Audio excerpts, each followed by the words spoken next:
Hello, I'm Matt Groom. I'm Hugo Pilcher. And welcome to the Wednesday News Show.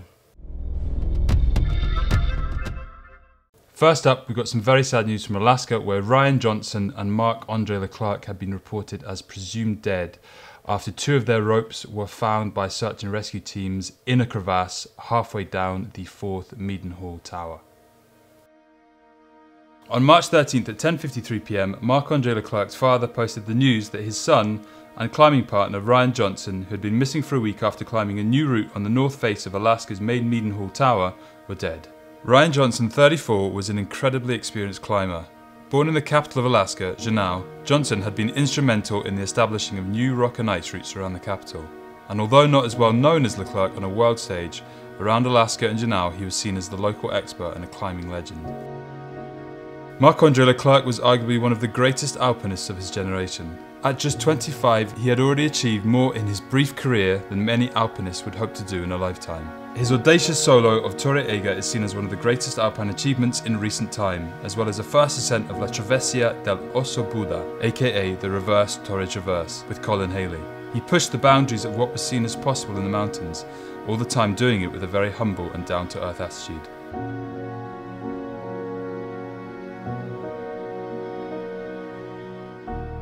Yeah, so this was a developing story. Last week we reported on it, but it's just incredibly sad news for the climbing community, and our thoughts go out to the friends and family of those involved.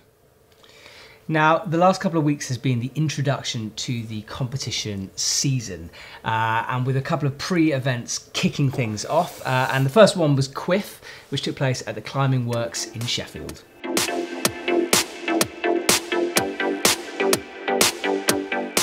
For the women, Alma Bestveter from Germany took the win, a result that not many were predicting, but she looked incredibly strong all weekend. Someone to watch out for next season. Britain's Michaela Tracy came second, and Leah Crane took the third spot. For the men, Japan's Kokoro Fuji was always going to be the one to beat, and he proved too strong in the finals, topping out all the boulders with few attempts. Israel's Alex Kaznanov came second, and Tim Roosner from the Netherlands took third. So yesterday, the first qualifying and semi-finals edit dropped on Climbing Daily, and the finals edit is hopefully, probably, coming out on Friday. So make sure you check those out because there's some pretty cool footage in there. And as always, there's a link in the description below if you want to see those. Now, fresh off the back of Quiff, we pretty much jumped straight on another plane, headed to Studio Block. Yeah. A field of 600 plus competitors crowded into the Studio Block climbing gym just outside of Darmstadt, Germany on Saturday, 17th of March. Some of the biggest names in climbing were there, including Janja Garnbret, Mio Nonaka, Jan Hoyer and Alexei Rubtsov, as well as defending champions Yannick Kruder and Fanny Gibert. There were no huge surprises going into the final, with most of the big names being there, but it may have come as a bit of a surprise that Janja Garnbret took silver in the females behind Mio Nonaka, who looks like she's going to be a force to be reckoned with this season. Defending champion Fanny Gibert took bronze. In the men's, it was Alexei Rubtsov who came out on top, topping all 4 boulders and beating local favourite Jan Hoyer on attempts, with defending champion Yannick Kruder taking the bronze. So what was cool for us is this was the warm-up, this was the sort of kick-off, and honestly, Studio Block felt like an IFSC event. There were so many athletes and there were so many teams, like the whole Austrian team was there, Swiss team was in force. Yep. Run out of teams who were there. Who else was there? The German team. It was in Germany. Yeah. And also a big contingent from Great Britain came over as well. So it was kind of a bit of a sighter, maybe more for media than it was for the athletes, just to see how everyone was, because they've had the off season, they've been training, and it was like, okay, so who's strong, who's not strong, and there were a few surprises. Aidan Roberts, he got through the qualies into second place in the semi-finals, so he's looking strong, and in Quiff as well, he was really up there. Did he make it to the finals? No, didn't make it to the finals, so I think just got to work on the stamina side of things a little bit. But this is the thing for me, is like you get, I think a lot of it is to do with pacing. The guys who've experience, who have been there before, know that they don't have to finish in first place or second place in the qualifying. They take it easy, save their skin, get to the semi-finals, and normally semi-finals is hard. Yeah. That's where they make the divisions between obviously the guys that make it through, and they want it to be clear. And then obviously when they get to finals, it may have eased up a little bit, especially at Studio Block, where all the guys, like Mika Moem, who was in last place, got 2 tops, and he finished in last place. And so the guys, the first 2 guys, definitely they topped all 4 blocks. Yeah.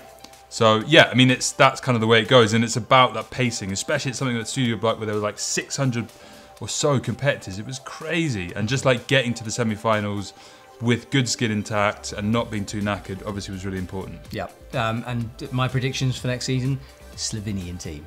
They're going to win everything. They were out in force, and they have a lot of them, and they were looking just unbelievably strong from, you know, right from the bottom all the way up to Janja. And Janja, I mean, she didn't win, but she never looked exactly phased, if that makes sense. You know, you feel like, I felt there was like another gear maybe with Janja that she might unleash come the start of the bouldering season. So exciting. I think. From Studio Block, Mio Nanaka, she kind of like, there was a couple of times last season where she did pretty well. She won a couple of events, but it felt like last year that was her just kind of about coming onto it. And now you go to something like Studio Block where she's there and everybody's looking at her as like a properly strong contender, and then she beats Janja and Fanny. I think she's going to be up there. Yep. She's like kind of taken over from Akio as like maybe the #1 Japanese female climber, I'd say. And for the men, it was Jan. For me, it was all about Jan Hoyt. Like, I know he got beaten, but he got beaten because he dropped the top of one of the problems. By the way, all this is coming in highlights video next week. Yeah, maybe we shouldn't talk about too much. Yeah. Basically, there's loads of cool stuff happen, so make sure you check out the Climbing Daily edits. And if you want to, the live streams are still available, so you can watch the whole lot if you want. Yeah, absolutely. So moving on to the American Nationals that took place on the 17th of January. This time it was the lead and speed climbers. For the women, Claire Buffine took the win in the lead comp and made it the double by also winning the speed. While in the men's comp, Sean Bailey took the win for the lead, and in the speed, John Brosler took gold for the men.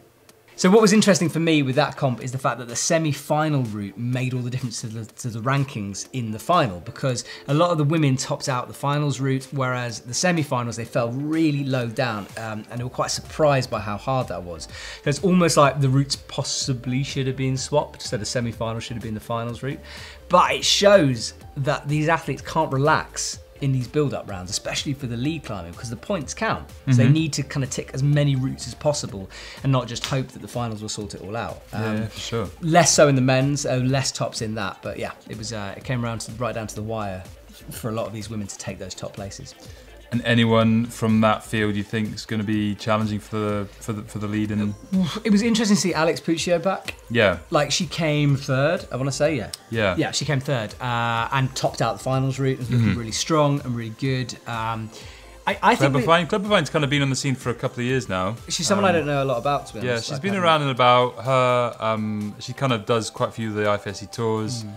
So it'll be interesting to see if she can kind of like really kind of push it and start making finals on a regular basis. Yeah, I think this is the year where we're going to see who's really got Olympic aspirations, because this is the kind of the final tryout year, if I can say that. You know what I mean? So this is the final year where they get to try lots of different things, and it doesn't matter towards that Olympic qualification. Do you think we're going to see Puccio Power in the Olympics? That's the big question. Absolutely. Yeah. I mean, honestly, like I think if she's doing that well for a lead nationals 2 years out, she's going to be challenging. But it's obviously in her head, because she's like, I want to be doing like lead and boulder at least, but then obviously get the speed as well. Yep. When we were in Spain chatting with Adam, I asked him cheekily about Olympics, and he seemed like he was going to go for it. I think it's a big pull for all of them, isn't it? Yeah. They might like start off by saying, yeah, because he was like, no, and now he's like, yeah. But he said he hasn't touched the speed climbing route in 2 years. So he's going to have to do a bit of that. Yeah, exactly. Nice. Cool. What's up next? We've got videos. You got one to talk about, haven't you? Yeah, so we're trying this new thing with Climbing Daily where every Thursday we used to have a 6th Sense show, and the idea with that is the viewers, you guys, would make videos, you'd send it to us, we'd pick cool ones, put it into a show and sort of showcase your stuff. I love that show, but we thought we'd mix things up a bit, so we're doing a new thing, which is a tips show every Thursday. Now this can be various different things. It could be industry professionals, so we've had the climbing doctor give advice.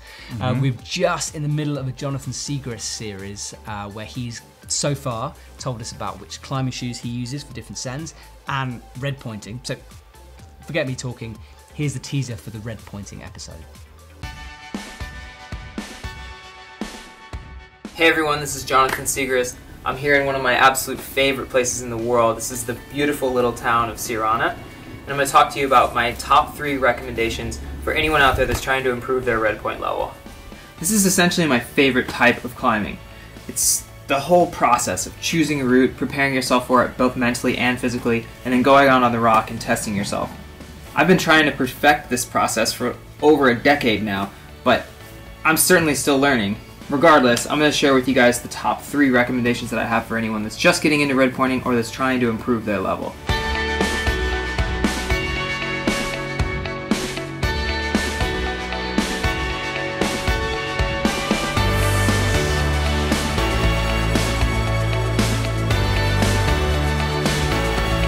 So that series concludes this Thursday with the last one of that, and Yeah. then we've got some other stuff in the pipeline coming up. What do you guys think? Do you prefer a 6 end or do you prefer a tip?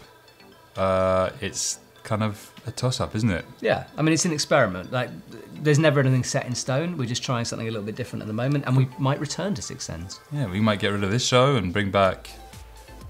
No, we can't. Right, next up, we've got some... What's up next? A sender video. The gear, silly. Oh yeah. Silly, So basically, silly. we kind of talked about this a bit before, but basically we've got a series of kind of gear reviews at the moment. A bunch of guys went out to Sicily for us. We gave them a whole bunch of gear to test. They did it. They filmed it in a kind of funny way. Here's the little teaser for the Ascender comparison video. Enjoy. No review is complete really without some kind of measurable test. And we're in Sicily and it's pretty sunny today, so we're going to see which Ascender opens beer the best. This is a nice Sicilian beer or something. If this was a beer, it would rhyme with Mira Boretti. I've got the Gravel A&D here and I'm going to see how well this opens beer. Trying to take it seriously. I'm going to try and use this bottom edge for maximum leverage. It's good grip in the hand. You can get the... Oh my god. It's not as easy as you want it to be, basically. Hey! Looks pretty good. Alright, Black Diamond Index. Show me what you got. So the index trigger isn't compatible with our favourite brand of beer. It's pretty comfy in the hand. Oh! First try! Kong Bevy Opener Ascender.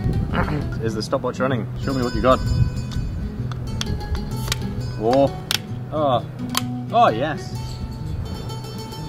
New episode of that is coming out on Thursday, so stay tuned for that. That's tomorrow. And then what I also want to talk about is in the handpick from the web section on EpicTV, we've got a whole bunch of new videos. We trawled the internet, we found some really good stuff, including a video with Alex Magos and Ned Fihali at Cafe Craft, which is very funny. Nina Caprez and Babsy Zangle new video is out and it's down there as well. And then also Sasha Julian's new recent sending video from Spain is up there. So check that out. Basically, if you're a climber and you watch climbing videos and you don't want to do the trawling yourself, come to the handpick from the web series because we do all the work for you. Yeah, exactly. That's a good sell, that, wasn't it? Yeah. Yeah, I did good. That's kind of it, isn't it? Any events coming up? I think we've kind of off the back of our big trip away, so no. Yeah. Nothing for a while. May is starting to get full though, so there's some exciting stuff coming in May, but we're not going to talk about that right now. Let us know what you think of the sort of competition scene coming up, because now these first few events have come. Who do you think's going to win? Like, predict it's getting now. Exciting. Let's do that. Comment below. Yeah. Women's speed, men's speed, women lead, men's lead, women's boulder, men's boulder, IFSC results. Let us know below who you think is going to take the wins this season, and you can win. Why don't you? Nope. They're gonna be hard. You've got to put money where the mouth is. Yeah. You got to find some way of system of like noting them and maybe like just abbreviations. LW lead women Yanya. That's one method you could use. Yeah. And then if you know the speed world like we do, then put your predictions. We know it well. Who's your okay? Right, I'm gonna give you no, don't. SW. What's your prediction? Yeah. Alex Puccio. No, the what's her name? The French lady. Alex Puccio. For speed woman. Yeah. Okay. My prediction for give me one. Okay. LM. It's hard, isn't it? Your mind just goes totally blank. Jakob Schubert. Really? Yep. I'm being serious. You're not being serious. I'm going Stefano Ghisolfi. Okay, that's good. All right. You let us know what you think. Yeah, and there are no prizes on offer to win. Unless we can get some together. Which we're not going to, because we've just filmed it. Film what? This. Can't retrospectively give a prize, can we? No prizes. No prizes. Apart from respect. A like from Matt on your Instagram page. Thanks for watching. Bye.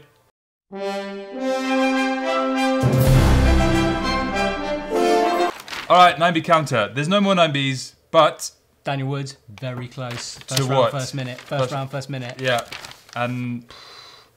Exciting times. He's going to be winning.